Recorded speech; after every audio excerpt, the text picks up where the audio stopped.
नमस्कार, बहुत स्वागत करते हैं न्यूज 21 में आप सबका। आपके साथ मैं हूं रितिका पांडे और खबर देख रहे हैं जहां आपको बता दें कुड़की गांव की श्री मीरा गौशाला सेवा समिति ने गौशाला विकास को लेकर सरकार से कई अहम मांगे रखी हैं। अध्यक्ष पुष्पेंद्र सिंह, सचिव देवी सिंह, कोषाध्यक्ष कमल किशोर पराशर, संचालक राजू नाथ जी रावल सहित पूरी कार्यकारिणी और ग्राम सरपंच के सहयोग से गौशाला में निर्माण कार्य और सेवा गतिविधियां जारी है। समिति ने गौशाला अतिक्रमण हटाने, पट्टा बनवाने और हाईटेक आत्मनिर्भर गौशाला की मांग की है।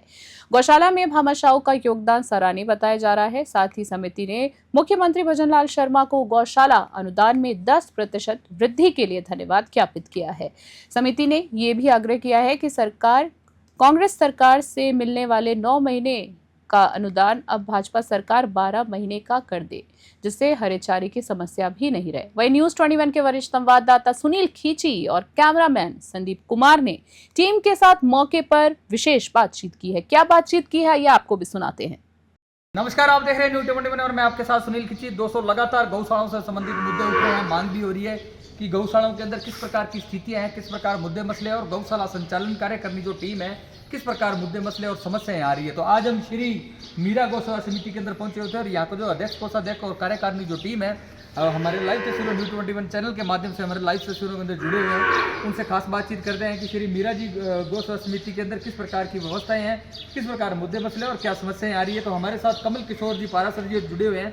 उनसे बातचीत करते हैं कि कब से इस गौ माता की सेवा कर रहे हैं, गौ माता की गौशाला की कब से स्थापना हुई है और इनकी समस्याओं को लेकर वो चिंतित है। सर, हमारे चैनल में आपका स्वागत है। नमस्कार साहब, थैंक यू, धन्यवाद साहब। आप यहाँ पधारे कुड़की गौशाला के अंदर, इसके लिए आपको धन्यवाद। Thank you. मीरा की जन्मस्थली कुड़की है जी। और गौशाला का नाम भी मीरा के नाम से रखा गया है। जी सर। ये 2003-04 से रजिस्ट्रेशन है जी। और राजस्थान सरकार से रजिस्ट्रेशन है। इनका अनुदान आता है हर वर्ष और यहाँ पे हमारे 400-450 लमसम पशु है। जी।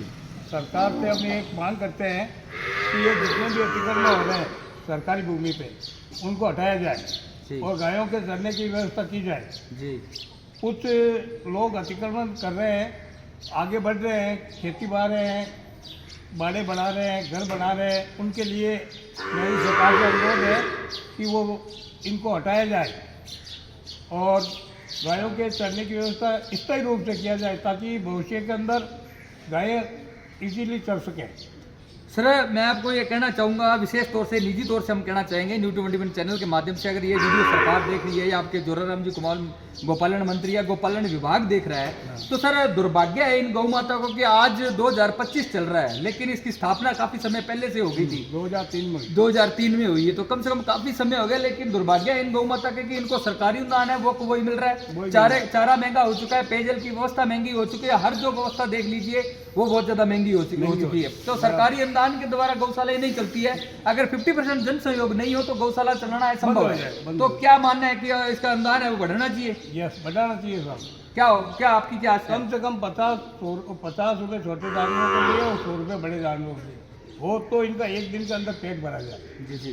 सर, एक कार्यकारिणी जो टीम है, एक कार्यकारिणी की टीम है, बहुत बड़ी मांग है कि कम से कम 9 महीने का जो सरकारी अनुदान है वो कांग्रेस सरकार के अंदर अशोक गहलोत जी के कार्यकाल के अंदर हुआ था और अब भाजपा सरकार बनी है, उनसे क्या डिमांड है आपकी? हमारी भाजपा सरकार से श्री भजनलाल जी से यही अनुरोध है कि इनको 12 महीना का अनुदान किया जाए ताकि हरा चारा इनको बांटा, हर चीज़ की व्यवस्था। चारा भी आज महंगा हो गया है, 10-11 रुपये 12 रुपये किलो आ रहा है।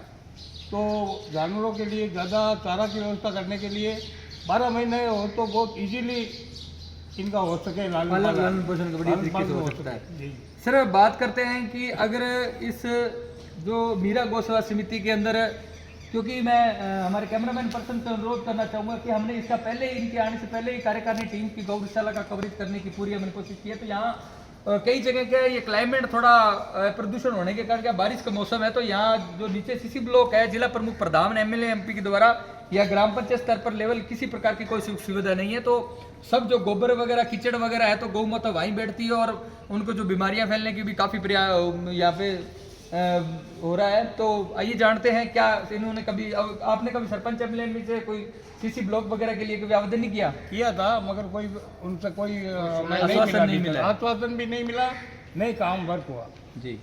क्या चाह रहे हो आप? हम चाह रहे हैं कि जैसे एमएलए लैंड है या एमपी लैंड है, सरपंच है, प्रधान है, प्रमुख है, उनके द्वारा कुछ हिस्सा अनुदान का गौशालाओं के लिए निकाला जाए, जी वेरी गुड। ताकि वो इजी हर उनका विकास हो सके, गायों का सुख सुविधा ही हो सुख सके। सुविधा हो सके। जल की जैसे उनके कचरे वगैरह, कीड़ा कादा वगैरह हो रहा है तो उनको साफ सफाई हो जाए, ब्लॉक लग जाए, सीसी सीमेंट हो जाए, ऐसे कुछ होना जरूरी है। सर बात करते हैं चिकित्साओं की, क्योंकि भारत के अंदर जो चिकित्सा का स्थान है वो काफ़ी पीछे है, क्योंकि चिकित्सा के लिए गायों के लिए 400 गायों का मैनेजमेंट करना बड़ा मुश्किल है। तो यहाँ पे एलएस एक गौशाला पे एक एलएस गौ माता की या पूरे पशुधन की जो भी मान लो संख्या देखकर एलएस की व्यवस्था हो या पशु चिकित्सालय की व्यवस्था हो। हाँ, होना चाहिए। तो एलएस के एक एलएस के लिए 3-3 गौशाला दी जाती है। हाँ जी। 3-3 4 गाँव तो में समय पर पहुंच भी नहीं पाते समय कई पर बार। पहुंच नहीं पाता, इसलिए एक गौशाला पे एक स्पेशल एलएस की नियुक्ति की जाए सरकार। और सर बात करते हैं कि निजी है किस प्रकार हो जाता है दूध वगैरह या आत्मनिर्भर गौशाला बनाने के लिए? नहीं है, दूध वगैरह नहीं है। आत्मनिर्भर बनाने के लिए आप क्या चाहते हो? अलग यदि हमें जमीन मिल जाए तो उनके अलग जैसे कोई फंड मिले एमएलए एमपी के द्वारा, तो हम उनको अलग दुधारू पशु जो है उनको अलग किया जाए, सांड है उसको अलग किया जाए, जैसे कोई बीमार गाय हैं तो उनको अलग किया जाए। ऐसा हो के वो मतलब थोड़ा स्वस्थ रह सके। सर अलग होने से 90% गौशाले हैं गोचर भूमि के अंदर, ये बड़ा ही तगड़ा मुद्दा है सर, ये बहुत चिंतित मुद्दा है। 90% गौशाले हैं वो गोचर भूमि में है, उस पर अतिक्रमण हो रखा है लोगों का। घर बना लिए गए हैं और झपड़े बना लिए गए हैं और अपने जो पर्सनल खेती कर रहे हैं, तो इन पे अतिक्रमण हटना चाहिए। और सरकार की ये अभी पॉलिसी भी आई है, एक गाइडलाइंस भी आई है, मैं आपको दिखाऊंगा। तो अतिक्रमण हटके अगर गौशाला को पट्टा दे दो तो एमएलए एमपी जिला प्रमुख प्रधान की योजना है वो गौशाला में स्थापित हो सकती है। जिला प्रमुख या प्रधान एमपी एमएलए लैंड के पैसे यदि उनको पट्टा दिया जाए हर गौशाला को, तो वो मतलब उनका कुछ निर्माण कार्य करा सके, वो लैंड के पैसे लगा सके, अपने फंड के जो कोष है, विधायक कोष हो चाहे एमपी कोष हो, उनके पैसे अलॉट कर सके।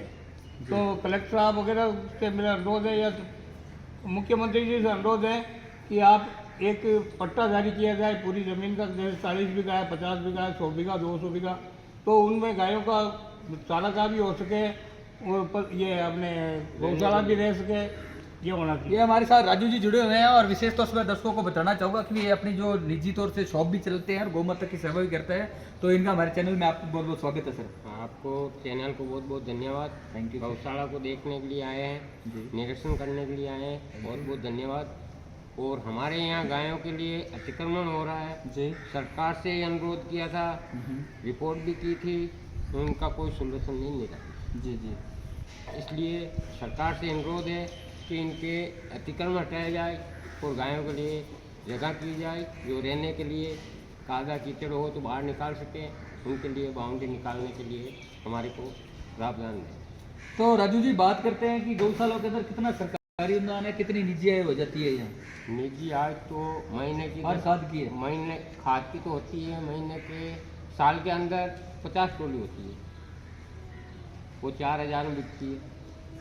लाख 1.25 लाख रुपये होता है। निजी आय तो इतनी ही होती निजी है। आय तो महीने के 7,000-8,000 रुपये आते हैं और कुछ नहीं आते गांव के अंदर। तो इसको डेवलपमेंट करने के लिए आपकी जो कार्यकारिणी टीम है, क्या स्कीमें बना रहे हो आप? आपकी जब मीटिंग होती है तो क्या उसमें आश्वासन दिया जाता है कि इसको डेवलपमेंट के लिए कुछ आगे कार्य किए जाए?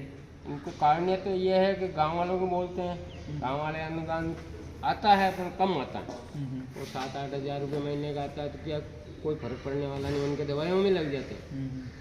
और आदमी रखते हैं उसको 50,000 रुपये 60,000 रुपये महीने के देते हैं चलाने वाले को, तो पैसा तो खर्च होते हैं, बचत कहाँ से होगी जी। तो मैं विशेष तौर से दर्शकों को बताना चाहूँगा, मैं कैमरामैन बंदर संदीप जी के साथ थोड़ा उनको अनुरोध करना चाहूँगा कि ये जो अभी आप गौ माता के शेड का निर्माण किया गया है, ये पर्सनल गौ माता इस ग्रामीण और कमल किशोर जी पार्क के तहत और राजू जी की मैनेजमेंट कमेटी के साथ और पुष्पेंद्र सिंह जी, विशेष तौर से मैं दर्शकों को बताऊंगा कि पुष्पेंद्र सिंह जी कुड़की जो यहाँ अध्यक्ष पद पर विराजमान है और किसी कारणवश हमारे से आज वो मिल नहीं पाए, तो उनका भी हम बहुत बहुत स्वागत हमारे चैनल के अंदर और उनका धन्यवाद करते हैं कि बहुत अच्छे शेड का निर्माण किया गया है। मैं कैमरामैन पर्सन से अनुरोध करूंगा कि थोड़ा इस शेड को दिखाया जाए।